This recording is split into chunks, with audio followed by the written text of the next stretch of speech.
इस वर्ष हमने बजट का प्रावधान किया है कि उत्तर प्रदेश में 18 डिविजनल हेडक्वार्टर हैं।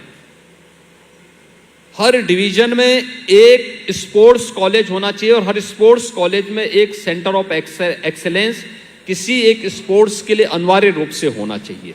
ये सेंटर ऑफ एक्सीलेंस किसी एक खेल में हम अंतर्राष्ट्रीय खिलाड़ियों को तैयार कर सकें और अंतर्राष्ट्रीय खिलाड़ियों को तराशने का और उसको आगे बढ़ाने का एक प्लेटफॉर्म होगा।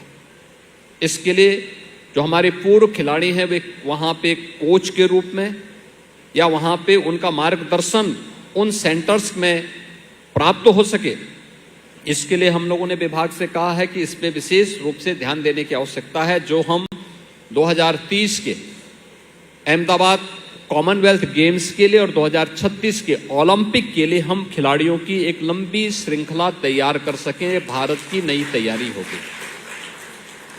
हम लोगों ने अभी व्यवस्था बनानी प्रारंभ की है। प्रदेश के अंदर आपने देखा होगा हमारे खिलाड़ी मेडल तो जीतते थे, वे एक देश के लिए खेलते थे, लेकिन समाज के द्वारा और सरकार के द्वारा जो उन्हें प्रोत्साहन मिलना चाहिए था उसका अभाव देखने को मिलता था। हम लोगों ने कहा नहीं भाई, अगर वह देश के लिए खेल रहा है तो हमें उसके लिए कुछ गारंटी देनी चाहिए और कम से कम हम उस खिलाड़ी को सरकारी सेवा में एक अवसर दे सकते हैं।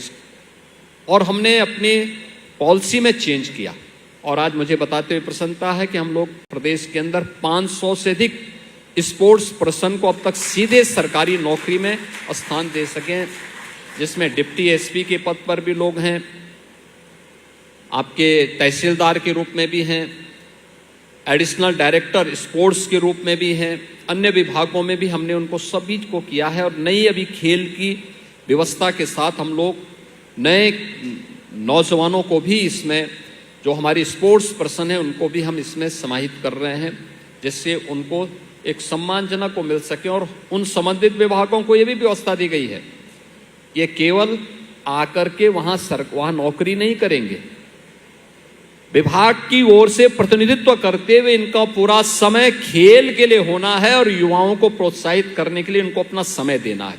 और वह उस दिशा में वे अभी कार्य आगे बढ़ा रहे हैं।